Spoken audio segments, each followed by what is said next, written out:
নবীদিকে বলা হলো মসজিদে হারামে নামাজ পড়লে কত সওয়াব পাওয়া যায়। নবীদি বললেন 1,00,000 সওয়াব পাওয়া যায়। নবীদিকে বলা হলো আকসায় নামাজ পড়লে কত সওয়াব পাওয়া যায়। নবীদি বললেন 25 থেকে 50,000 সওয়াব পাওয়া যায়। সাহাবীরা বললেন ইয়া রাসূলুল্লাহ, দুনিয়ার সব মানুষ তো বাইতুল্লাহ এবং মসজিদে হারামে আসতে পারবে না, মসজিদে আকসায় আসতে পারবে না, তাহলে কি আল্লাহ পাক তাদেরকে সওয়াব থেকে বঞ্চিত করলেন? আমার নবীজি তখন বললেন, ও সাহাবীরা, এমন উক্তি তোমরা করো না। আমার আল্লাহর নীতি কখনো দুই রকম নয়, আমার আল্লাহর নীতি হলো একরকম। বিশ্বনবী তিনি একদিন সফরে বের হলেন। সফর করলে কিন্তু মানুষ ক্লান্ত হয়ে যায়, ঠিক কিনা বলেন? কারণ যারা এই এলাকা থেকে রাঙ্গামাটি, কাপ্তাই, বান্দরবন অথবা চিটাগাং, চট্টগ্রাম অথবা সৌদি আরব, বাহরাইন, কাতার, আমেরিকা যাই বলেন, সফর করলে ঠিকমতো বিশ্রাম হয় না, ঠিকমতো ঘুম হয় না, খাবার পাওয়া যায় না, গোসল হয় না, ঠিক কিনা বলেন? তো বিশ্বনবী সরকারে দো আলম তিনি সফর শেষ করে ক্লান্ত, ক্ষুধার্ত, দুর্বল অবস্থায় তিনি আম্মাজান আয়েশার কাছে ফিরে আসলেন। আম্মাজান আয়েশা নবীদের চেহারার দিকে ফলো করলেন। নবীদি ক্ষুধার্ত, ক্লান্ত, তার চেহারার মধ্যে ফুটে উঠেছে। এমনটি সময় বিশ্ব হাবিব আয়েশাকে বলছে, আয়েশা, তোমার ঘরে কি কোনো খাবারের ব্যবস্থা আছে? আম্মাজান আয়েশার ঘরে কোনো খাবার ছিল না। আম্মাজান আয়েশা চিন্তা করলেন, আহারে, বিশ্বনবী ক্ষুধার্ত, ক্লান্ত, দুর্বল, এমন একটা মুহূর্তে আমার কাছে খাবারের জন্য নিবেদন করেছেন, আমার ঘরে কোনো খাবার নাই, আমি বিশ্ব হাবিবকে কি দিয়ে আপ্যায়ন করে ধন্য করে দেই? আম্মাজান আয়েশা তখন ঘরের মধ্যে গিয়ে দুটি হাত আকাশের দিকে বাড়িয়ে দিলেন। সুবহানাল্লাহ।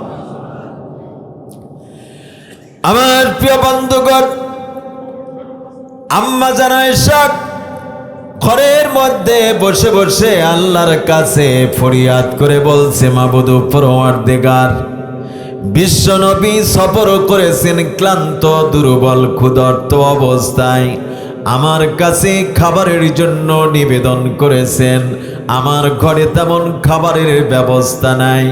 আয় আল্লাহ তাআলা, তুমি তোমার হাবিবের জন্য কিছু খাবারের ব্যবস্থা করে দাও, যেই খাবার দিয়ে আমি বিশ্ব হাবিবকে যেন আপ্যায়ন করতে পারি। বলেন সুবহানাল্লাহ। আল্লাহ রাব্বুল আলামিন আম্মাজান আয়েশার দোয়াকে কবুল করলেন। শুধু তাই নয়, জিব্রাইল আমিনকে বললেন, জিব্রাইল রে, তুমি তাড়াতাড়ি করে আমার হাবিবের জন্যই মুহূর্তে খাবারগুলো নিয়ে যাও। নবীজি ক্ষুধার্ত অবস্থায় যেই খাবার পছন্দ করেন, সেই খাবারগুলো তুমি আয়েশার ঘরে দিয়ে আসো। আমার প্রিয় বন্ধুগণ, নবীজি যখন ক্ষুধার্ত হতেন, ক্ষুধার্তের মুহূর্তে আমার আপনার বিশ্ব হাবিব বেশি বেশি আজওয়া খেজুর খেতেন। বলেন সুবহানাল্লাহ, জোরে বলেন আল্লাহু আকবার। আমার ভাইরা, জিব্রাইল আমিন নবীদের জন্য আজওয়া খেজুর নিয়ে এসে আয়েশার ঘরে খাবার পাত্রে রেখে গেলেন। আম্মাজান আয়েশা আজওয়া খেজুরের সুঘ্রাণ তার নাকে আসতে লাগলো। অমনটির সময় সামনের দিকে নজর করে দেখতে পাগে আম্মাজান আয়েশার ঘরে খাবার পাত্রে অসংখ্য আজওয়া খেজুর দিয়ে ভরপুর হয়েছে। আম্মাজান আয়েশা খুশি হয়ে পড়লেন, বিশ্ব নবীকে বললেন, সরকারে দো আলম, আমার ঘরে তেমন খাবারের ব্যবস্থা ছিল না, আপনার জন্য এই মুহূর্তে আজওয়া খেজুরের ব্যবস্থা করা হয়েছে। আমার নবীজি তখন আয়েশার দিকে তাকিয়ে মুচকি হাসি দিয়ে বলছে, আয়েশা রে, তুমি খেজুরগুলো নিয়ে আসো। আম্মা জান আয়েশা যখন নবীজির কাছে আজওয়া খেজুরগুলো নিয়ে আসলেন, অমনটির সময় নবীজি আয়েশাকে বললেন, আয়েশা রে, তুমি কি আজওয়া খেজুরের ফজিলত সম্পর্কে অবগত আছো? আম্মা জান বললেন, আজওয়া খেজুরের ফজিলত কেবলমাত্র শুধুমাত্র আল্লাহ এবং রাসূলই ভালো জানে। নবীজি তখন আয়েশাকে বললেন, আয়েশা রে, তাহলে ভালো করে জেনে নাও, ভালো করে শুনে নাও, যেই ব্যক্তি 1 নয় 2 নয় 7টি দিন ধরে যদি আজওয়া খেজুর খেতে পারে, তাকে কোনোদিন 3টি রোগ কখনো আক্রমণ করবে না। কয়টি রোগ? 3টি রোগ তাকে কোনোদিন আক্রমণ করবে না। নবীজি বললেন, আয়েশা তাহলে শুনে নাও, যেই ব্যক্তি আজওয়া খেজুর খাবে তার কোনোদিন হার্টের প্রবলেম হবে না। যেই ব্যক্তি আজওয়া খেজুর খাবে তার কোনোদিন ক্যান্সার হবে না। যেই ব্যক্তি আজওয়া খেজুর খাবে তার জিন্দেগিতে ডায়াবেটিস হবে না। আল্লাহু আকবার। তাহলে খেজুর খাইলে কয়টি উপকার? কথা বলেন, কয়টি উপকার? আমার প্রিয় বন্ধুগণ, নবীজি আরো বলেছেন, এর চাইতে 2টি শ্রেষ্ঠ মেডিসিন আছে। যদি আল্লাহর কোনো গোলাম সকাল আর সন্ধ্যা যদি খেতে পারে, মৃত্যুবাদের সমস্ত রোগ থেকে আল্লাহ পাক হেফাজত করবে। জোরে বলেন আল্লাহু আকবার। সাহাবীরা আয়েশা বললেন, ইয়া রাসূলুল্লাহ, সেই 2টি মেডিসিনের নাম আমাদেরকে জানিয়ে দিন। বিশ্বনবী বললেন, তোমরা যদি সকাল সন্ধ্যা কালো জিরা আর মধু যদি খেতে পারো, তাহলে মৃত্যু থেকে আল্লাহ পাক সমস্ত রোগ থেকে তোমাদেরকে হেফাজত করবে। চিৎকার দিয়ে বলেন মারহাবা, জোরে বলেন মারহাবা। কিন্তু আমরা বাঙালি সেই খেজুর খাই না, মধু খাই না, কালো জিরা খাই না, দুধ খাই না। আমরা বাঙালি খাই কি? দুধ বেছে খাই কেটু। ঠিক কেনা বলে? দুধ বেছে খাই মদ, দুধ বেছে খাই গাঁজা, ফেন্সিডিল, ইয়াবা ইত্যাদি নেশাখোর যুবকের দলেরা এই সমাজে আছে কিনা? কথা বলেন, আছে কিনা? কিছু যুবক আছে দেখবেন, আমার দেশে তো ভণ্ডের অভাব নাই। মোষ একটা মোহনপুর আর একটা দিলপাশার। ঠিক কিনা বলেন? বিশাল বাগা বাগা মোষ, মধ্যে আছে কলকি, এমন টানা টানে মনে হচ্ছে এই মুহূর্তে ইট টানা ট্রাক্টরের ধোঁয়া ছাড়ছে। এরকম আছে কিনা? কথা বলেন। গাজা টানে আর গান গায়, কয় দয়াল রে গাজার নৌকা পাহাড় দিয়ে যায়, দয়াল গাজার নৌকা গায়ে পাহাড় দিয়ে যায়। ঠিক কেনা বলে? আবার কিছু গ্রুপ আছে, বাংলাদেশে তো বাবার অভাব নাই, কত যে বাবা, কোদাল বাবা, তাবিজ বাবা, তারপরে কি ল্যাংটা বাবা, চট বাবা, জট বাবা, কত যে বাবা। কই কেউ ফেরে না খালি হাতে, দয়াল চাচার দরবারে। কেউ ফেরে না খালি হাতে, ল্যাংটা চাচার দরবারে। তারপরে কিছু আছে, আল্লাহর দন খাজাই দিয়া আল্লাহ গেছে খালি হইয়া। বলেন নাউজুবিল্লাহ। এরকম গান বলে কিনা? কথা বলেন, বলে কিনা? নামাজ নাই, রোজা নাই, আল্লাহ নাই, বিল্লাহ নাই, ল্যাংটা চাচাক ডাকে। গানটা যদি এইভাবে বলতো তাহলে ঠিক ছিল। কেউ ফেরে না খালি হাতে, আল্লাহ রে তোর দরবারে। জোরে, কেউ ফেরে না খালি হাতে, মৌলা রে তোর দরবারে। চাইতে জানলে রয় না কাঙ্গাল, চাইতে জানলে রয় না কাঙ্গাল, মাওলারে তোর দরবারে কেউ ফেরে না খালি হাতে, আল্লাহ রে তোর দরবারে। জোরে বলেন মারহাবা। তাহলে চাইতে হবে কার কাছে? আরেকটু আওয়াজ দিয়ে বলতে হবে, চাইতে হবে কার কাছে? আমরা চাই কার কাছে? ভণ্ডের কাছে, ঠিক কিনা বলেন? কথা বলেন ঠিক কিনা? আমার প্রিয় বন্ধুগণ, এরা বলে যে আমরা মারুফতি জ্ঞান নিয়ে পাগল হয়ে পড়েছি। নামাজ নাই, রোজা নাই, আল্লাহ নাই, বিল্লাহ নাই। নামাজের মধ্যে তিনটে এলেম পাওয়া যায়। কয়টি এলেম? কথা বলেন, কয়টি এলেম? তিনটে এলেম। আমি সময় থাকলে তিনটি আলোচনা করব ইনশাআল্লাহ। জোরে বলি ইনশাআল্লাহ।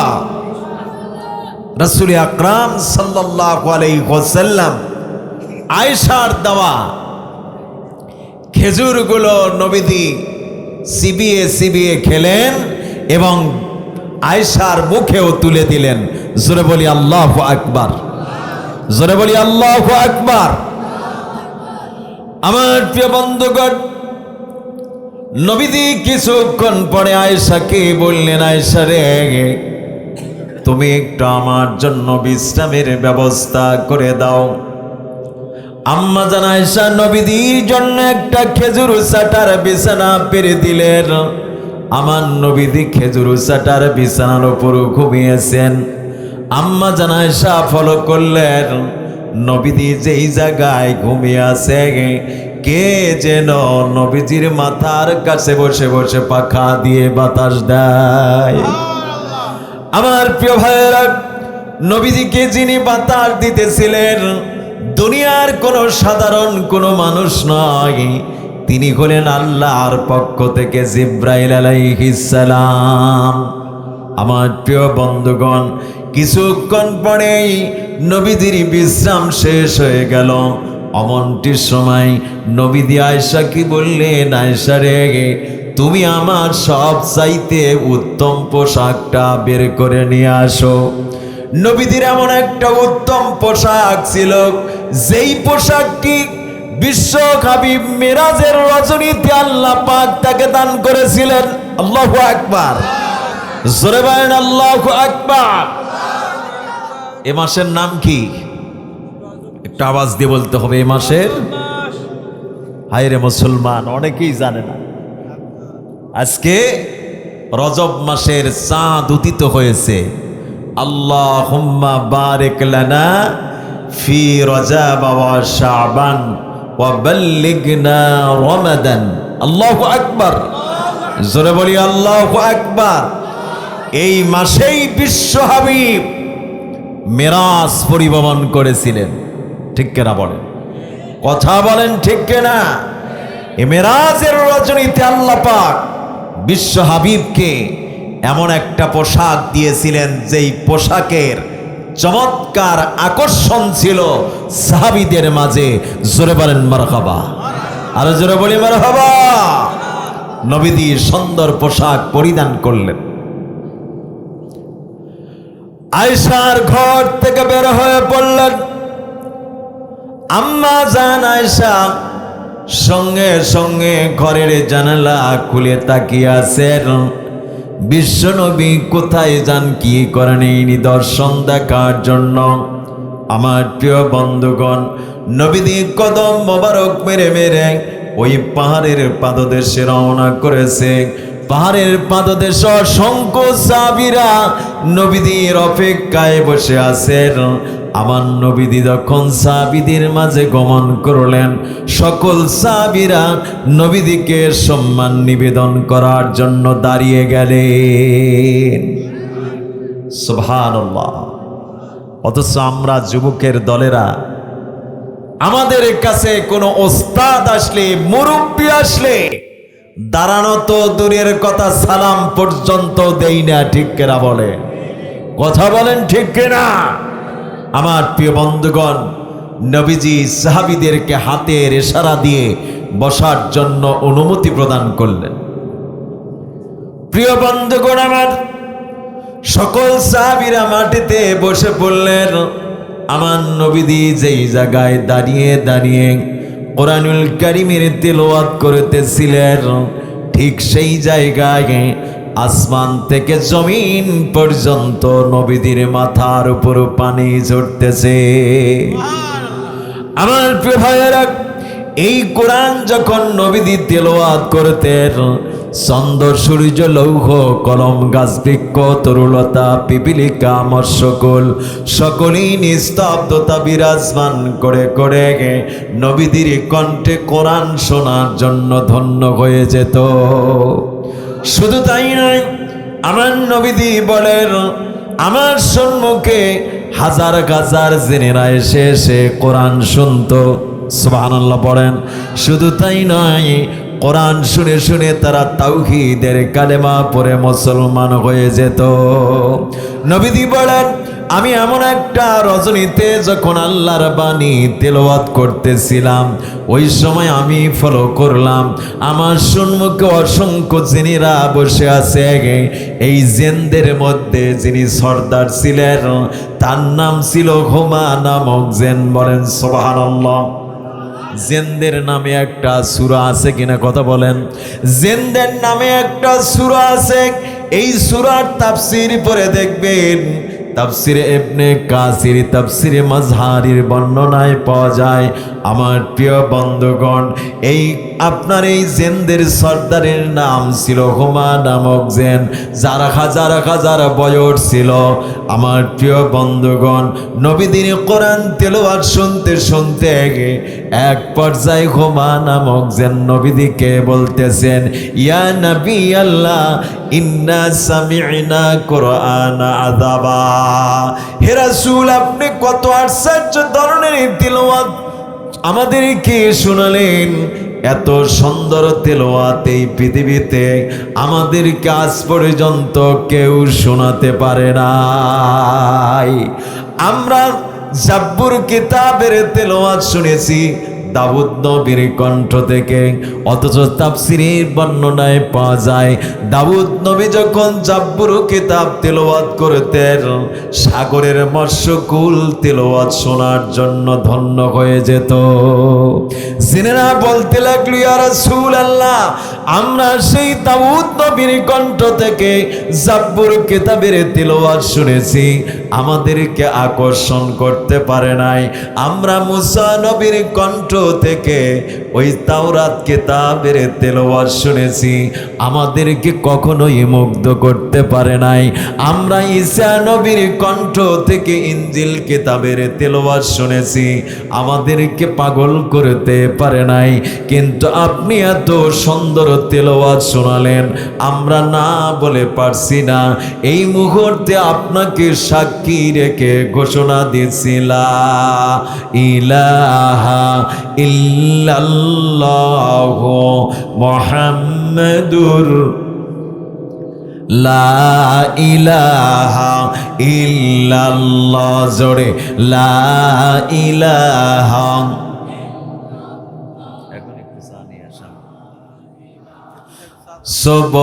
সুবহানাল্লাহ, আলহামদুলিল্লাহ। মাইক ভালো, মাইক দেখবেন না।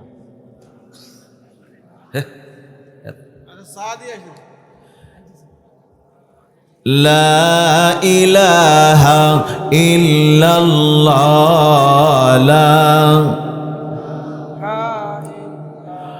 আল্লাহ তোমার নাম জপিলে হৃদয়ে আমার শান্তি লাগে, জোরে আল্লাহ তোমার নাম জপিলে হৃদয়ে আমার শান্তি আসে। কি দয়াময়, কি মায়াময়, কি দয়াময়, কি মায়াময়, নামেতে তোমার মধু আছে। আল্লাহ তোমার নাম জপিলে হৃদয়ে আমার শান্তি লাগে। লা ইলাহা ইল্লাল্লাহ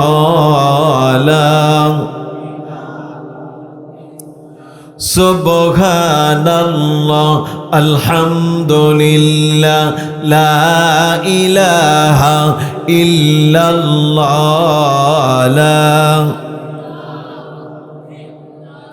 কি দয়াময় কি মায়াময় কি দয়াময় কি মায়াময় নামেতে তোমার মধু আছে। আল্লাহ তোমার নাম জপিলে হৃদয়ে আমার শান্তি লাগে। লা ইলাহা ইল্লাল্লাহ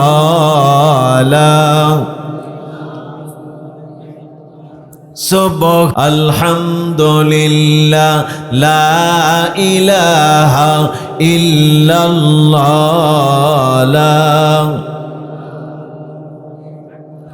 লা ইলাহা ইল্লাল্লাহ মুহাম্মাদুর রাসূলুল্লাহ। পড়ি সাল্লাল্লাহু আলাইহি ওয়াসাল্লাম। আপনারা কষ্ট পাচ্ছেন? কষ্ট পাচ্ছেন? আমার প্রিয় বন্ধুগণ, জিনেরা তাওহীদের কালেমা পড়ে ইসলাম কবুল করলেন, হুমা নামক যে নবীদের কাছে পরিচয় দিচ্ছেন সরকারে দো আলম বিশ্ব হাবিব। আল্লাহ পাক আমাকে এত হায়াত দিয়েছেন, বাবা আদমকে আল্লাহ পাক কিভাবে তৈরি করেছেন আমরা তা নিজ চোখে দেখতে পেরেছি। সুবহানাল্লাহ পড়বেন না? তাহলে এক একটা জেনের বয়স কত ছিল? আল্লাহু আকবার, জোরে বলি আল্লাহু আকবার। আমার প্রিয় বন্ধুগণ, নবীদের মাথার উপর আসমান থেকে পানি ঝরতেছেন, নবীজি পানিতে ভিজে যাচ্ছেন। আম্মা জান আয়েশা ফলো করলেন, নবীজি যেই জায়গায় দাঁড়িয়ে দাঁড়িয়ে কোরআনের বায়ান করছেন, কোরআনের তাফসীর করছেন, ঠিক সেই জায়গায় নবীজির মাথার উপর পানি ঝরতেছে। আয়েশা আকাশের দিকে ফলো করলেন, আকাশে কোনো মেঘ নাই, মেঘের কোনো চিহ্ন নাই। সেই মেঘ মুক্ত আকাশ থেকে কেনই বা নবীজির মাথার উপর পানি ঝরছে? আমার প্রিয় বন্ধুগণ, আম্মা জান আয়েশা নবীজির জাসাদ মোবারক মুছে দেওয়ার জন্য তিনি ঘরের মধ্য থেকে একটা গামছা বের করে আমার নবীজির অপেক্ষায় দাঁড়িয়ে গেলেন। জোরে বলি মারহাবা, আরো জোরে বলি আল্লাহু আকবার। আমার প্রিয় বন্ধুগণ, যেহেতু মেহমান এসেছেন, নাকি বলেন? মেহমান এসেছেন, শাহজাহান ভাই এসেছেন, খান সাহেব সম্ভবত আসতে পারেন নাই, নাকি বলেন? খান সাহেবের প্রত্যেক দিন মাহফিল থাকে 15-20টা পর্যন্ত, আমার যতটুকুন জানা। আপনাদের উল্লাপাড়াতে আমি যতগুলো মাহফিলে গিয়েছি, খান সাহেব কিন্তু মাহফিল মিস করেন না। সুবহানাল্লাহ পড়বেন না? জোরে বলি আল্লাহু আকবার। তারপরে ওনার প্রতিনিধি এসেছেন। আপনারা খুশি না বেজার? কথা বলেন, খুশি না বেজার? আমার প্রিয় ভাইয়েরা, মেহমান কথা বলবে, তারপরে বাকি আলোচনা হবে ইনশাআল্লাহ। জোরে বলি ইনশাআল্লাহ। ভাই একটু ঘোষণা দিন। ভালো আছেন? জি আলহামদুলিল্লাহ। আসসালামু আলাইকুম ওয়া রাহমাতুল্লাহ। সম্মানিত আজকের এই জালসার প্রধান বক্তা, আপনার আলোচনা শুনছিলেন ঐতিহ্যবাহী কৈবর্তগতি কেন্দ্রীয় জামে মসজিদে যে আলোচনা পেগম্বর নবী রাসূল তেনারা এই দ্বীনের দাওয়াত নিয়ে এসেছিলেন, দ্বীনের দাওয়াতই মানুষের কাছে পৌঁছায়াছিলেন। ঠিক কিনা বলেন? কথা বলেন, ঠিক কিনা? আমার প্রিয় বন্ধুগণ, আমি যে আলোচনা রাখতেছিলাম, আম্মা জান আয়েশা নবীদের দিকে ফলো করলেন, নবীজি যেই জায়গায় দাঁড়ানো, যেই জায়গায় কোরআনের তেলাওয়াত করছেন, সেই জায়গায় আসমান থেকে জমিন পর্যন্ত নবীজির মাথার উপর পানি ঝরছে। আম্মা জান আয়েশা আকাশের দিকে ফলো করলেন, আকাশে কোনো মেঘ নাই, মেঘের কোনো চিহ্ন নাই। কেনই বা বিশ্ব নবীর মাথার উপর এভাবে পানি ঝরে? নবীজি যখন আয়েশার কাছে ফিরে আসলেন, অমনটির সময় আম্মা জান আয়েশা নবীজিকে বললেন, সরকারে দো আলম, আপনি তো এই মুহূর্তে পানিতে ভিজে গেলেন, কিন্তু আপনার শরীর মোবারকে এক ফোঁটা পানির কোনো নিদর্শন পাওয়া যায় না, এর কারণ কি? নবীজি তখন বললেন, আয়েশা, যখন আমি কোরআনের তাফসীর করতেছিলাম, কোরআনের বয়ান করতেছিলাম, তোমার চোখে শুধু মেঘমুক্ত আকাশ থেকে পানির নিদর্শন ধরা পড়েছিল। আসলে সেগুলো পানি নয়, সেগুলো আল্লাহ তাআলার আসমান থেকে জমিন পর্যন্ত অগণিত নূরে সাকিনা নাজিল হতেছিল। জোরে বলেন মারহাবা, আরো জোরে বলেন মারহাবা। আজ যদি আমার এই সোনার দেশ বাংলাদেশ যদি কোরআনের রাজ কায়েম হয়ে যায়, আল্লাহ তাআলার আসমানের রহমতের দরজাগুলো, দুয়ারগুলো খুলে দেওয়া হবে, রহমতের ভান্ডার মোকাম্মেল হবে। এই দেশে কোনো গরিব মিসকিন থাকবে না, যাকাত খাওয়ার কোনো লোক থাকবে না। ঠিক কিনা বলেন? কথা বলেন ঠিক কিনা? আমার প্রিয় বন্ধুগণ, প্রিয় ভাইয়েরা, নবী করিম সাল্লাল্লাহু আলাইহি ওয়াসাল্লাম আমি যে আয়াতে কারিমা তেলাওয়াত করেছি, আমি আমার মূল আলোচনার দিকে ফিরে যেতে চাই। আমার প্রিয় বন্ধুগণ, নবীজি যখন এই পৃথিবীতে আগমন করলেন, গোটা পৃথিবীর অবস্থা কেমন ছিল? কথা বলতে হবে, কেমন ছিল? একেবারে অন্ধকার, রাহাজানি, খুন খারাপি, নারী দর্শন, ডাকাতি, তারপরে কি লুণ্ঠন, এক কথায় জোর যার, মূল্যক তার, পালকি যার, বউ তার, এমন অবস্থা ছিল কিনা কথা বলেন? যেমনটি করে বিগত 16টি বছর ধরে আপনারা দেখেছিলেন, যার যেখানে জবর দখল করে, শুধু তাই নয়, এই বাংলাদেশের লক্ষ লক্ষ কোটি কোটি টাকাগুলো বিদেশের মাটিতে পাচার করেছে। ঠিক কিনা বলেন? কথা বলেন ঠিক কিনা?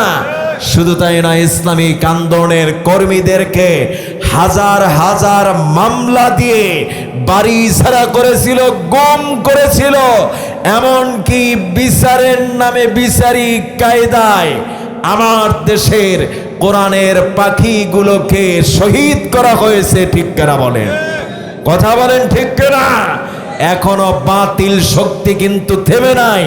আপনারা কয়েকদিন আগে দেখলেন, আপনারা আমাদের কলিদার স্পন্দন ওসমান হাদিকে কিভাবে নির্মমভাবে ওই সন্ত্রাসী, ওই ডাকাত, লম্পট, ওই রক্তের মধ্যে ভেজাল, যার জন্মের মধ্যে ভেজাল, তারা এই কোরআন প্রেমিক হাদিকে গুলি করলো। ঠিক কিনা বলেন?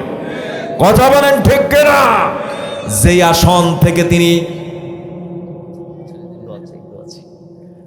আসন থেকে তিনি এমপি প্রার্থী ছিলেন, তার প্রমাণ আপনারা পেয়েছেন। অনেকে বলেছে তার জনসমর্থন নাই, তার প্রমাণ করেছে বাংলাদেশের সেই সংসদ ভবনের চত্বর, লোক জায়গা দেওয়ার লোকের আপনার এত আগমন, আপনারা দেখেছেন গোটা ঢাকা শহর একেবারে অচল হয়েছিল। ঠিক কিনা বলেন? জি, প্রধান অতিথি মহোদয়ের পক্ষ থেকে 3000 টাকা, জোরে বলেন মারহাবা, আরো জোরে বলেন মারহাবা। আল্লাহ এই দানকে কবুল করেন, জোরে বলি আমিন, আরো জোরে বলি আমিন। প্রিয় বন্ধুগণ, আমার রাসূল আকরাম সাল্লাল্লাহু আলাইহি ওয়াসাল্লাম এই অন্ধকার সমাজকে তিনি সংস্কার করতে চান। তিনি অন্ধকার থেকে মানুষকে আলোর জগতে নিয়ে আসতে চান, যার কারণে বিশ্ব হাবিব এমন একটা জায়গা নির্বাচন করেছিলেন। সেই জায়গার নাম কি? গারে হেরা জবালে নূর। গারে হেরা জবালে নূর। জবাল শব্দের অর্থ হলো পাহাড়, নূর শব্দের অর্থ হলো আলোকিত। সুবহানাল্লাহ পড়ি। এই আলোকিত পাহাড় এই জন্য বলা হয়, এই জাবালে নূর পাহাড়ের একেবারে উপরে পশ্চিম সাইডে যে গর্ত রয়েছে, এই গর্তকেই বলা হয় গারে হেরা। এখানে রাসূল আকরাম সাল্লাল্লাহু আলাইহি ওয়াসাল্লাম ধ্যানমগ্ন ছিলেন। আজও সেই পাহাড়ের গারে হেরায় দুটি পাথরের মাঝখানে একটু ফুকা জায়গা আছে। এই জায়গা দিয়ে বাইতুল্লাহ শরীফে স্পষ্ট দেখা যেত। জোরে বলেন আল্লাহু আকবার। আমি এই গাড়ে গাড়ায় 2 বার উঠেছিলাম। আমার প্রিয় বন্ধুগণ, বাইতুল্লাহ থেকে পূর্ব দিকে 3.5 কিলোমিটার দূরে এই গাড়ে হেরায় উঠতে আমার সময় লেগেছিল 1 ঘন্টা। আমি যখন গাড়ে হেরাতে উঠলাম আহারে, আমি তখন চিন্তা করলাম মা খাদিজাতুল কুবরা রাদিয়াল্লাহু তাআলা আনহা রাসূলের সাথে যখন বিবাহ হয়, নবীদের বয়স তখন কত ছিল? 25 বছর। খাদিজার বয়স কত ছিল? 40 বছর। নবীজি যখন গারে হেরায় ধ্যানমগ্ন ছিলেন, তখন নবীদের বয়স কত ছিল? 40 বছর। মা খাদিজার বয়স কমপক্ষে 55 বছর। ঠিক কিনা বলেন? আমার প্রিয় বন্ধুগণ, আমি তখন চিন্তা করলাম এই 3.5 মাইল পথ হেঁটে হেঁটে মানুষের চক্ষুকে আড়াল করে যখন চা চাই তখন পাই না। আমার প্রিয় বন্ধুগণ, এই 3.5 কিলোমিটার পথ হেঁটে হেঁটে মানুষের চক্ষু আড়াল করে এই গাড়ে ঘেরা জাবালে নূর পাহাড়ে কেমনে উঠতেন আর নবীদিকে দৈনন্দিন খাবার দিয়ে যেতেন। বলেন সুবহানাল্লাহ। আমার তখন মনে পড়ে যায় যারা নবীদের সাথে পড়াশোনা করেন নাই, ঠিক কেনা বলেন, কোনো প্রাইমারি বলেন, হাই স্কুল বলেন, কলেজ বলেন, বিশ্ববিদ্যালয় বলেন, ইউনিভার্সিটি বলেন, দুনিয়ার কোনো শিক্ষা প্রতিষ্ঠানে আমার নবীজি পড়াশোনা করেন নাই, যার কারণে নবীজি বললেন আনা মা করি, আমি তো পড়তে জানি না কেমনে পড়তে হয়। আমার প্রিয় বন্ধুগণ, জিব্রাইল আমিন যখন নবীদিকে একটু জড়িয়ে ধরলেন, আমার আপনার বিশ্ব হাবিবকে একটু সেবনে দিলেন, ঝাঁকুনি দিলেন, যার কারণে নবীদি ভয় পেয়েছিলেন। ভয়ের কারণে নবীদের শরীরের তাপমাত্রা বেড়ে গেল। তার মানে হলো নবীদের গায়ে জ্বর এসে গেল। ঠিক কেনা বলেন? আমার প্রিয় বন্ধুগণ, অমনটি সময় জিব্রাইল আমিন নবীকে বললেন, ইয়া রাসূলুল্লাহ, আপনার ভয়ের কোনো কারণ নাই, আপনার চিন্তার কোনো কারণ নাই, আপনি মুহূর্তে আল্লাহর নামে তেলাওয়াত করুন, ইকরা বিসমি রাব্বিকাল্লাযী খালাক। বলেন আল্লাহু আকবার। আপনি এই মুহূর্তে আল্লাহর নামে তেলাওয়াত শুরু করে দেন। আমার প্রিয় বন্ধুগণ, আমার নবীজি তখন অভয় বাণী পেয়ে তেলাওয়াত শুরু করে দিলেন। আল্লাহ রাব্বুল আলামিন নবীজিকে বললেন, লা তুহাররিক বিহি লিসানাকা লিতা'জালা বিহি। হে রাসূল, কোরআনকে মুখস্থ করার জন্য আপনার জিহ্বাকে দ্রুত নাড়া দেওয়ার কোনো প্রয়োজন নাই। ইন্না জামআহু ওয়া কুরআনা, এই কোরআনকে আমি আল্লাহ রাব্বুল আলামিন আপনার হৃদয়ের মধ্যে গেঁথে দেওয়ার দায়িত্ব আমি আল্লাহ পাক গ্রহণ করলাম। আপনি শুধু ফাস্তামি, জিব্রাইল কি বলে সেইগুলো শ্রবণ করেন। জোরে বলেন মারহাবা। কোরআন গেঁথে দেওয়ার দায়িত্ব গ্রহণ করলেন কে? আরো জোরে বলেন কে? আমার প্রিয় বন্ধুগণ, কিয়ামত পর্যন্ত মানব দেহের মধ্যে কোরআনুল কারীমকে গেঁথে দেওয়ার দায়িত্ব আল্লাহ পাক গ্রহণ করেছেন। তার বাস্তব প্রমাণ হলো এই পৃথিবীতে কিন্তু অসংখ্য ধর্মগ্রন্থ আছে। আছে কিনা কথা বলেন, আছে কিনা? বাইবেল, মহাভারত, রামায়ণ, ত্রিপিটক, জিন্দাবিস্তা, গীতা, শ্লোক, ওল্ড টেস্টামেন্ট, নিউ টেস্টামেন্ট, যত ধরনের ধর্মগ্রন্থ আছে আজ পর্যন্ত পৃথিবীর ইতিহাসে অন্য কোনো ধর্মগ্রন্থের কিন্তু হাফেজ পাওয়া যায় না। অন্য কোনো ধর্মগ্রন্থের হাফেজ দেখাতে পেরেছে? কিয়ামত পর্যন্ত পারবে না। আমার প্রিয় বন্ধুগণ, অথচ পৃথিবীর সমস্ত ধর্ম যাজকগণ বলেছেন কোরআনের সমতুল্য সমকক্ষ কিতাব এই পৃথিবীতে নাই। বর্তমান বিজ্ঞান প্রমাণ করতে গেলেন পৃথিবীতে এত ধর্মগ্রন্থ কোনো হাফেজ নাই। কোরআনের লক্ষ লক্ষ কোটি কোটি হাফেজে কোরআন রয়েছে, কোরআন মুখস্থ হয়ে যায়, অন্য কোনো ধর্মগ্রন্থ কেন মুখস্থ হয় না? আমার প্রিয় বন্ধুগণ, বর্তমান বিজ্ঞান বলেছেন একটা মানব দেহের মধ্যে 206টি হাড্ডি আছে। যারা সায়েন্সের ছাত্র ভাইরা আছো আমার সাথে একটু কথা বলতে হবে। একটা মানব দেহের মধ্যে বিজ্ঞান বলে 206টি হাড্ডি। কতগুলো আমার প্রিয় বন্ধুগণ? তাহলে জোড়া কতগুলো হবে? বিজ্ঞান জানিয়ে দিচ্ছে 360টি জোড়া রয়েছে। অথচ বিশ্ব হাবিব আজ থেকে 1450 বছর পূর্বে তিনি বিজ্ঞানসম্মত তত্ত্ব তিনি আগেই জানিয়ে দিয়েছেন। বলেন মারহাবা। একটা মানব দেহের মধ্যে যতগুলো জোড়া আছে বিশ্ব হাবিব বলেছেন আল্লাহ পাক সুবহানাহু ওয়া তাআলা দুটি অটোমেটিক্যাল আটা সিস্টেম জোড়া রেখেছেন কেবলমাত্র শুধুমাত্র কোরআনকে ধারণ করার জন্য। একটু লক্ষ্য করবেন আপনাদের এলাকায় হিফজুল কোরআন মাদ্রাসা আছে কিনা কথা বলতে হবে। এই মাদ্রাসার দিকে ফলো করবেন। ওস্তাদ যখন শেষ রাত্রিতে তাহাজ্জুদের সময় দরজা খটখটায়, এই ছাত্ররা দেখবেন ল্যান্ড ফোর্সের মতো দাঁড়িয়ে যায়, শীতকে অপেক্ষা করে অজুখানায় চলে যায়, অজু করে কাঁদতে থাকে। ঘরের মধ্যে গিয়ে আল্লাহর কালামকে বুকের সঙ্গে জড়িয়ে ধরে চুমো দেয় আদর করে করে।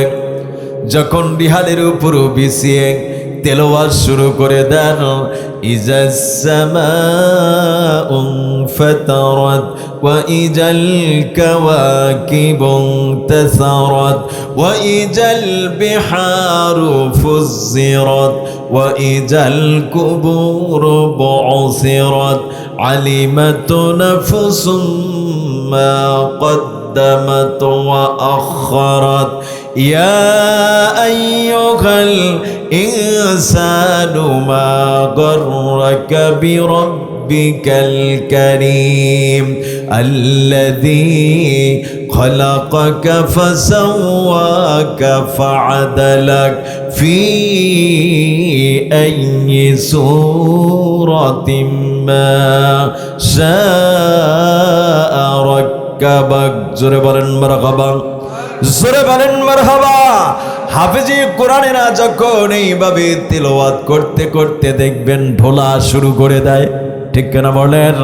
ঢুলে ঢুলে যখন আল্লাহর কালাম তেলাওয়াত করেন, বিশ্ব হাবিব বলেছেন আল্লাহ পাক ওই বান্দার উপর সহায় হয়ে যান। শুধু তাই নয়, তার অটোমেটিক্যাল আটা সিস্টেম জোড়ার মধ্যে আল্লাহ পাক 30 পারা কোরআনকে গেঁথে দেন।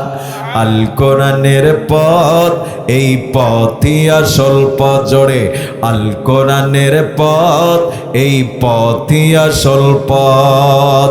অন্য পথে অন্য মতে নেই যে রহমত। আল কোরআনের পথ, এই সফলতার পথ। আল কোরআনের পথ, এই বিজয় হওয়ার পথ। আল কোরআনের পথ, এই মুক্তি মুক্তি পাওয়ার পথ, আল কোরআনের পথ এই নাজাত পাওয়ার পথ, আল কোরআনের পথ এই জান্নাত পাওয়ার পথ।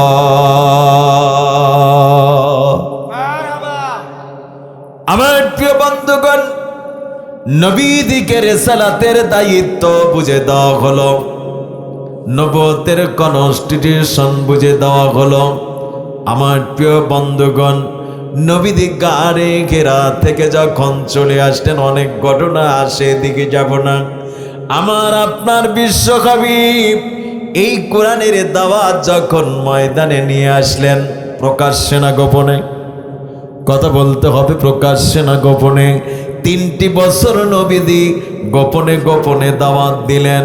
আমার প্রিয় ভাইয়েরা, বিরোধিতা করেছিল কারা? কথা বলতে হবে, আবু জেহেলের গোষ্ঠীরা। আমার প্রিয় বন্ধুগণ, অথচ এই আবু জেহেলের গোষ্ঠীরা এক সময় আমার আপনার বিশ্ব হাবিবকে সবচাইতে বেশি ভালোবেসেছিল, নবীদিকে সবচাইতে বেশি ভালোবেসেছিল। নবীদের বয়স যখন 9 থেকে 10 বছর, কয় বছর? 9 থেকে 10 বছর যখন নবীদের বয়স, নবীদের ভদ্রতা, শিষ্টাচার, নৈতিকতা, পরিমার্জিত ওঠা বসা, চলা ফেরা, কথাবার্তা সব ছিল একের, ঠিক কেনা বলেন? আমার প্রিয় ভাইয়েরা, আবু জেহেল একদিন নবীদিকে কাছে ডেকে আদর করে করে মাথায় হাত বুলাইয়া বলতেছো, মুহাম্মদ, না বলে পারছি না, তুমি এই জামানার একজন আদর্শ সন্তান। শুধু আদর্শ সন্তানই বলেন নাই, আমার প্রিয় বন্ধুগণ, তারা পার্লামেন্টের সিদ্ধান্ত নিয়ে আমার আপনার বিশ্ব হাবিবকে তারা আলামিন খেতাব দিয়েছিল। কি খেতাব? আলামিন খেতাব দিয়েছিল। নবীদের বয়স তখন কত? 10 বছর। নবীদের বয়স 10 বছর, আলামিন খেতাব দিল। এই আলামিন খেতাব কত বছর পর্যন্ত ছিল? কথা বলতে হবে। আমার প্রিয় বন্ধুগণ, নবীদের বয়স 10 বছর তখন আলামিন, নবীদের বয়স যখন 15 বছর তখনও আলামিন, নবীদের বয়স যখন 20 বছর তখনও আলামিন, নবীদের বয়স যখন 25 বছর তখনও আলামিন, নবীদের বয়স যখন 30 বছর তখনও আলামিন, নবীদের বয়স যখন 35 বছর তখনও আলামিন, নবীদের বয়স যখন 40 বছর তখনও আলামিন। কত বছর? 40 বছর পর্যন্ত নবীদিকে আলামিন বলে তারা ডাকলো। 40 বছর পরে যখন কোরআন নাজিল হয়ে গেল, নবীদি তখনই কোরআনের দাওয়াত ময়দানে নিয়ে আসলেন। আবু জেহেলের গোষ্ঠীরা আমার আপনার বিশ্ব হাবিবের নবুয়তকে তারা ক্যান্সেল করতে চায়, নবুয়ত ক্যান্সেল করতে চায়। শুধু তাই নয়, আলামিন খেতাব তারা কেড়ে নিতে চায়, যার কারণে নবীদিকে বলা হচ্ছে মোহাম্মদ গণক, মোহাম্মদ জাদুকর, মোহাম্মদ পাগল, মোহাম্মদ লেসকাটা, মোহাম্মদ বাকপটু। এইভাবে অসংখ্য মিথ্যা তহমত দিয়ে আমার আপনার বিশ্ব হাবিবের নবুয়ত পর্যন্ত ক্যান্সেল করতে চেয়েছিল। কিন্তু আসলে কি পেরেছিল? কথা বলতে হবে, পেরেছিল? আমার প্রিয় ভাইয়েরা, এত কিছু বলার পরেও আমার আপনার বিশ্ব হাবিব 1 সেকেন্ডের জন্য কোরআনের দাওয়াত বন্ধ করলেন না। সুবহানাল্লাহ পড়েন, জোরে বলেন আল্লাহু আকবার, আরো জোরে বলি আল্লাহু আকবার। নবীদি কোরআনের দাওয়াত 1 সেকেন্ডের জন্য বন্ধ করলেন না। আমার প্রিয় ভাইয়েরা, নবীদের উপর কত ধরনের অত্যাচার শুরু হয়ে গেল। আব্দুল্লাহ ইবনে মাসউদ রাদিয়াল্লাহু তাআলা আনহু, যার অসংখ্য হাদিস বর্ণনা রয়েছে, ঠিক কেনা বলেন? আব্দুল্লাহ ইবনে মাসউদ রাদিয়াল্লাহু তাআলা আনহু, তিনি নবীদের কাছে সব সময় থাকতেন, নবীদের পাশেই থাকতেন। প্রিয় বন্ধুগণ আমার, আব্দুল্লাহ ইবনে মাসউদ যখন কোরআন পড়তেন, রাসূলুল্লাহ সাল্লাল্লাহু আলাইহি সাল্লাম স্বয়ং আব্দুল্লাহ ইবনে মাসউদের কণ্ঠ থেকে তেলাওয়াত শুনে ধন্য হয়ে যেতেন। সাহাবীদেরকে বলতেন, ও সাহাবীরা, তোমরা যদি জান্নাতের তেলাওয়াত শুনতে চাও তাহলে আব্দুল্লাহ ইবনে মাসউদের কণ্ঠ থেকে তোমরা জান্নাতের তেলাওয়াত শুনে নাও। আব্দুল্লাহ ইবনে মাসউদের তেলাওয়াত ছিল, তার তেলাওয়াতের ঝংকার, তেলাওয়াতের প্যাটার্ন, তেলাওয়াতের মাধুর্য ছিল মনের কলিজাকে একবারে আকর্ষণ করত। জোরে বলেন মারহাবা। সূরা আর রহমান যেদিন নাজিল হয়ে যায়, সূরা আর রহমান নাজিল হয়ে গেল,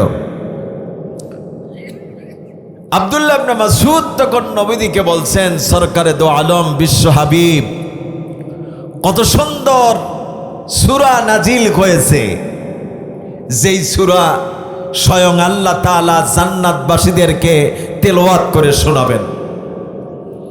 আব্দুল্লাহ ইবনে মাসউদ নবীকে বললেন, সরকারে দো আলম, আমি এই সূরা, এই কোরআন মানুষকে শোনাতে চাই। ভাই, আপনারা কষ্ট পাচ্ছেন? কষ্ট পাচ্ছেন? প্রিয় বন্ধুগণ আমার, আব্দুল্লাহ ইবনে মাসউদ বলছেন, আমি মানুষকে কোরআন শোনাতে চাই।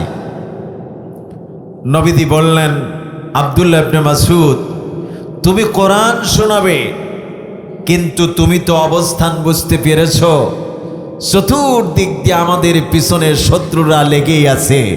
কারণ আমাদেরকে যেখানেই দেখে সেখানেই ধরে, যেখানেই ধরে সেখানেই মারে, যেখানেই মারে সেখানেই পুঁতে ফেলে, গুম করে দেয়।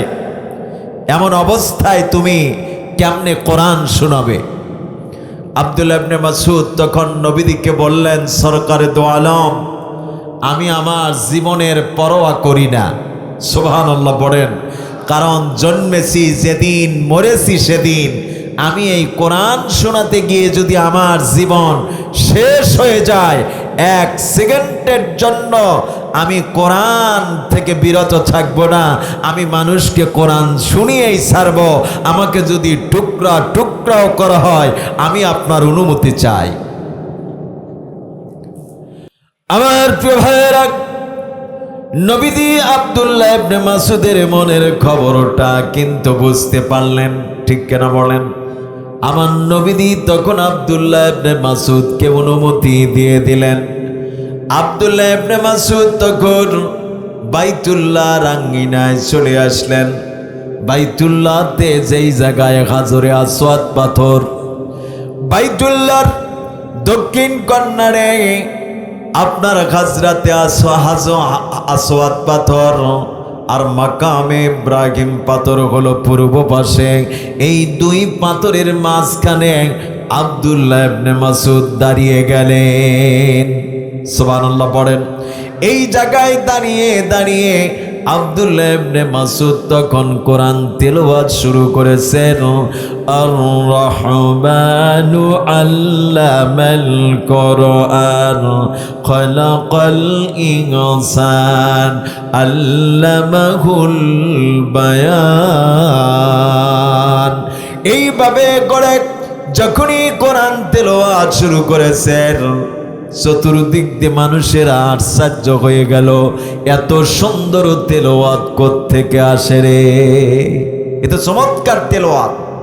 দুই একজন করে কোরআন তেলাওয়াতের আকর্ষণে বাইতুল্লাহর চত্বরে চলে আসলেন।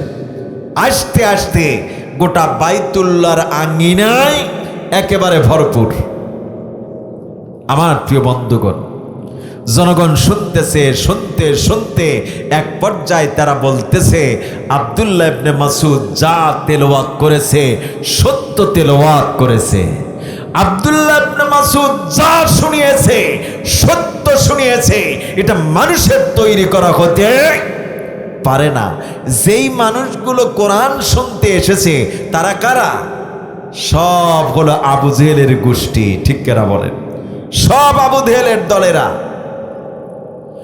আমার প্রিয় বন্ধুগণ, আবু জেহেলের একজন সাথী দাঁড়িয়ে চিন্তা করতে লাগলো, লাত মানত যা কবল 14 গোষ্ঠী মূর্তির কাছে কোরআন তেলাওয়াত করে, এর চাইতে বড় অপমান আর কি হতে পারে? এই জনগণ সবাই কোরআন শুনতেছে, আর কোরআনের সপক্ষে সকলে বাহবা দিচ্ছে, এ তো সর্বনাশ হয়ে যাবে। এই মানুষগুলো যদি ইসলাম কবুল করে তাহলে তো সর্বনাশ। আমার প্রিয় বন্ধুগণ, এই কাফের তখন চিন্তা করতে লাগলেন লিডারকেই সংবাদ দিতে হবে, আর এদেরকে ময়দানে সাইজ করতে হবে। এক দৌড়ে আবু জেহেলের পার্লামেন্টে চলে গেল। আমার প্রিয় বন্ধুগণ, ওই সময় আবু জেহেলের পার্লামেন্ট আপনারা দেখেছেন বা শুনেছেন, যারা মক্কা মদিনায় গিয়েছেন। আমার প্রিয় বন্ধুগণ, বাইতুল্লাহর পূর্ব পাশেই মাকাম ইব্রাহিম পাথর, বাইতুল্লাহর মাকাম ইব্রাহিম পাথরের পূর্ব পাশেই জমজম কূপ, জমজম কূপের পূর্ব পাশেই হলো সাফা এবং মারওয়া পাহাড়। সাফা হলো ডান দিকে আর মারওয়া হলো বাম দিকে। আমার প্রিয় বন্ধুগণ, সাফা মারওয়া পাহাড়ের পূর্ব সাইডেই হলো বিশ্ব হাবিবের বাড়ি, আর বিশ্ব নবীর বাড়ির সাথেই হলো আবু জেহেলের বাড়ি। উত্তর পূর্ব কর্নারে আবু জেহেলের বাড়ি। আমার প্রিয় বন্ধুগণ, এই রাস্তা দিয়েই যেতে হয় জেন মসজিদে, জান্নাতুল মামাতে যেতে হয়, ঠিক না বলেন? যেই বিশাল একটা ওভার ব্রিজের কাছে যে গোল চত্বর দেখা যায়, এই জায়গাকে বলা হয় গাজা মার্কেট। এই জায়গাকে গাজা মার্কেট বলা হয়। এই গাজা মার্কেটের সময় তদানীন্তন সময় এই আবু জেহেলের পার্লামেন্ট ছিল। আবু জেহেল তখন এই পার্লামেন্টে বসে টেবিলের উপর পা ঝুলাইয়া আবু জেহেল রীতিমতো হক্কা টানতেছে। পার্লামেন্টে বসে হক্কা টানে। আমার দেশের পার্লামেন্টেও এরকম কৃষ্টি কালচার ছিল কিনা কথা বলেন?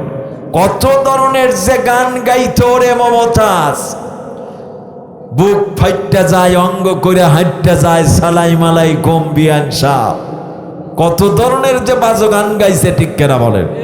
কথা বলেন ঠিক কেনা?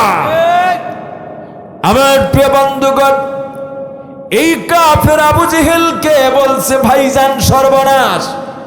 ও লিডার, বাইতুল্লাহর আঙ্গিনায় অসংখ্য জনগণ হাজিরি হয়েছে, তারা ইসলাম কিন্তু কবুল করবে বাপ। আর আব্দুল্লাহ ইবনে মাসউদ সেখানে কোরআন তেলাওয়াত করেছে।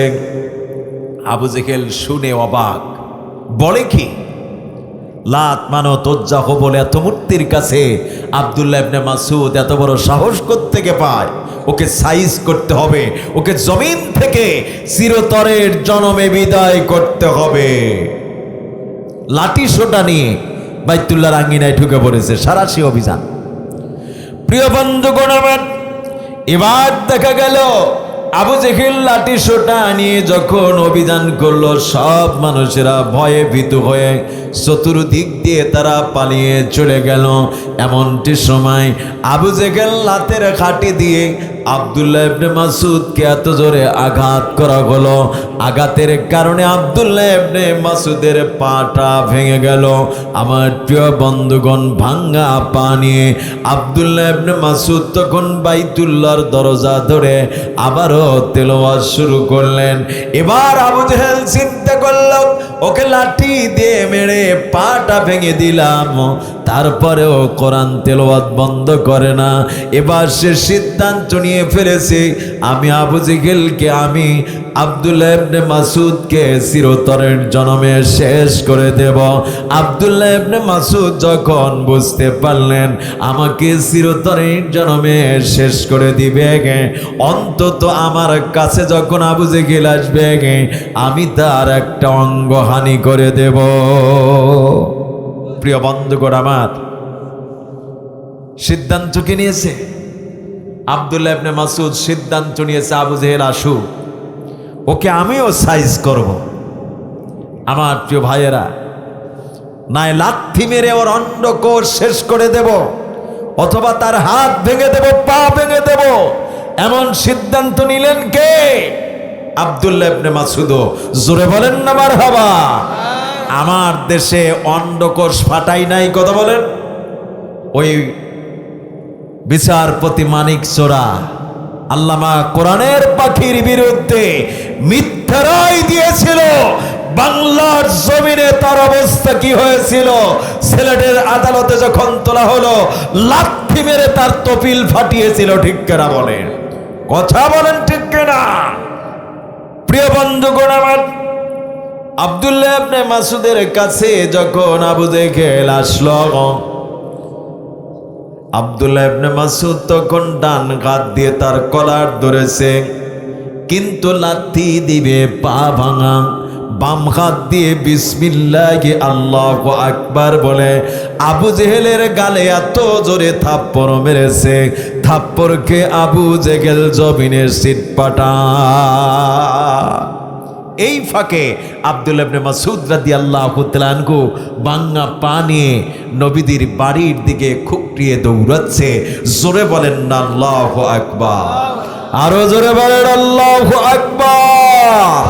প্রিয় বন্ধুগণ আমার, এদিকে যখন হুঁশ ফিরেছে, আবু জেহেল তখন আব্দুল্লাহ ইবনে মাসউদকে নিঃশেষ করার জন্য খুঁজতেছে, বাইতুল্লাহর চতুর্দিক দিয়ে খোঁজাখুঁজি করে, কিন্তু আব্দুল্লাহ ইবনে মাসউদকে পাওয়া যায় না। জোরে বলেন মারহাবা। সাফা মারওয়ার দিকে তাকিয়েই দেখতে পারছে আব্দুল্লাহ ইবনে মাসউদ নবীজির বাড়ির কাছে দাঁড়িয়ে হাত নাড়া দিয়ে বলতেছে, আবু জেহেল, ইসলাম জিন্দাবাদ, আল কোরআন জিন্দাবাদ, আল কোরআনের বিজয়। জোরে বলেন মারহাবা, আরো জোরে বলেন মারহাবা। আমার প্রিয় বন্ধুগণ, ওসমান হাদিকে তারা হত্যা করে মনে করেছিল যে কোরআনের বিজয় ঠেকাবে, নাকি কোরআনের বিজয় আরো বাড়িয়েছে। ঠিক কিনা বলেন? কথা বলেন ঠিক কিনা? আমার প্রিয় বন্ধুগণ, রাত গভীর হয়েছে, আমি আপনাদেরকে কষ্ট দেব না। এখানে আলোচনা হচ্ছে মসজিদের নিচে। ঠিক কিনা বলেন? উপরে মসজিদ। আলহামদুলিল্লাহ, জোরে বলি আলহামদুলিল্লাহ। আমরা কোথায় বসে আছি? কথা বলেন না, কোথায় বসে আছি? একে খাস জান্নাত। মসজিদ হলো জান্নাতের জায়গা। পৃথিবীর প্রথম ঘরের নাম কি? বাইতুল্লাহ। পৃথিবীর সর্বপ্রথম ঘরের নাম কি? বাইতুল্লাহ। মসজিদে হারাম, বাইতুল্লাহর কিন্তু 6টি নাম। কোরআনে এসেছে 6টি নাম।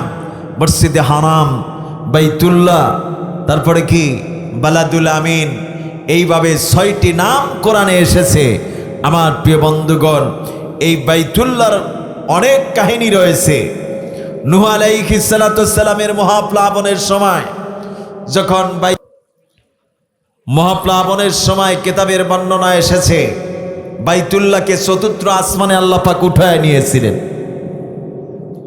নূহ পয়গম্বরের মহাপ্লাবনের পরে 2 জন পয়গম্বর ছিলেন। কয়জন? একজন হলো হুদ আলাইহিস সালাম, আর একজন হলো সালেহ আলাইহিস সালাম। 2 জন বাইতুল্লাহ তাওয়াফ করবে, কিন্তু বাইতুল্লাহ খুঁজে পায় না। সুবহানাল্লাহ পড়েন। আন্দাজে বাইতুল্লাহ তাওয়াফ করে চলে আসলেন। আমার প্রিয় বন্ধুগণ, দীর্ঘ ঘটনা বলে শেষ করা যাবে না। জাতির পিতা ইব্রাহিম খলিলকে আল্লাহ পাক অসংখ্য পরীক্ষা করেছিলেন। বলেন সুবহানাল্লাহ। আমার প্রিয় বন্ধুগণ, ইব্রাহিম খলিল যখন তার স্ত্রী হাজেরা এবং ইসমাইলকে নির্বাসনে দিয়ে আসলেন, যেই জায়গায় বাইতুল্লাহ নির্মাণ হয়েছিল, এই বাইতুল্লাহর পূর্ব পাশেই যেখানে এই জমজম কূপ, এই জায়গা ছিল সাফা মারোয়ার মাঝখানে। বলেন মারহাবা। এই জায়গাটা ছিল একবারে নিচু জায়গা। এই জায়গায় একটা গাছ ছিল, এই গাছের কাছেই ইসমাইল এবং হাজেরাকে রাখলেন। অনেক ঘটনা, আমি সেদিকে যাব না। আমার প্রিয় বন্ধুগণ, নির্বাসনে রেখে ইব্রাহিম খলিল একটা পাহাড়ের উপর উঠে দোয়া করতে লাগলেন, আল্লাহ এই জায়গাকে তুমি নিরাপদ করে দিও, এই জায়গাকে তুমি শহর বানিয়ে দিও, এই জায়গাকে তুমি জনবসতি করে দিও। ইব্রাহিম খলিল তখন কেনান শহরে বসবাস। দীর্ঘদিন পরে সন্তানের কথা মনে পড়ে যায়। আমার প্রিয় বন্ধুগণ, ইব্রাহিম খলিল তখন রওনা করলেন সন্তানকে দেখার জন্য আমার প্রিয় বন্ধুগণ বাইতুল্লাহর আঙ্গিনায় যখন ঢুকে পড়েছে, চতুর্দিক দিয়ে পাহাড়, জাবালে আবু কুবাইস, জাবালে কাইকাইন, জাবালে ওমর, জাবালে এরকম অসংখ্য পাহাড়গুলো রয়েছে। আমার প্রিয় বন্ধুগণ, এমনটি সময় দেখতে পারলেন আকাশে মেঘ এসেছে, বিদ্যুৎ চমকাচ্ছে, ঝড়ো হাওয়া বইবে, এমন একটা ভাব সৃষ্টি হয়েছে। ওই সময় ইব্রাহিম খলিল ফলো করলেন, কিছু সন্তানেরা বাড়ির দিকে দৌড়াচ্ছে, আর একটা সন্তান গুহার মধ্যে ঢুকতেছে আর বের হচ্ছে। জোরে বলেন আল্লাহু আকবার। ইব্রাহিম খলিল তিনিও গুহা তালাশ করছেন, তিনি তো আশ্রয় নিবে। আমার প্রিয় ভাইয়েরা, ইব্রাহিম খলিল গুহার সন্ধান পেয়ে গেলেন। এই সন্তান গুহার মধ্যে ঢোকে আর বের হয়, কাছে গিয়ে বলছে, বাসাদন, আমিও গুহার মধ্যে আশ্রয় নিতে চাই, তুমি কেন গুহার মধ্যে ঢুকতেছ আর বের হচ্ছে, এর কারণ কি? এবার এই সন্তান বলছে, আপনি কি দেখতে পাচ্ছেন না আকাশে মেঘ জমেছে, ঝড়ো হাওয়া বইবে? আমি আমার মায়ের কাছ থেকে শুনেছি বাড়ির চাইতে সব চাইতে বেশি আশ্রয় পাওয়া যায় গুহার মধ্যে। বলছে, ভালো কথা, তুমি একবার ঢোকো আর বের হয়, এর কারণ কি? বলছে, আমি এই জন্য গুহার মধ্যে বের হই আর ঢুকি, আমি দেখতে পাই যে আমার সাথীরা নিরাপদের সাথে বাড়িতে পৌঁছিল কিনা। ইব্রাহিম খলিল আরো আশ্চর্য হয়ে পড়লেন, এই সন্তান তো কোনো সাধারণ সন্তান না, এ তো ইনসাফ পূর্ণ সন্তান। বলেন মারহাবা, জোরে বলেন মারহাবা, জোরে বলেন আল্লাহু আকবার। আমার প্রিয় ভাইয়েরা, ইব্রাহিম খলিল তখন তার পরিচয় জানতে চায়। এই সন্তান তখন পরিচয় দিয়ে বলতেছেন, আমার বাবার কামার মায়ের কাছে শুনেছি আমার বাবা একজন পয়গাম্বার, নাম হলো ইব্রাহিম খলিল। জোরে বলেন মারহাবা। ইব্রাহিম খলিল তখন সন্তানকে জড়িয়ে ধরলেন, মায়া মমতা ভালোবাসা সব সন্তানের প্রতি চলে গেল। কিন্তু নবীদের সুরাত হলো 24 ঘন্টা ধরে আল্লাহকে স্মরণ করা।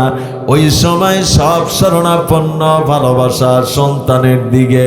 আমার প্রিয় বন্ধুগণ, তার কিছুদিন পরেই আল্লাহ পাক ইব্রাহিম খলিলকে বললেন, তুমি তোমার সব চাইতে কলিজার প্রিয় বস্তুকে কোরবানি করো।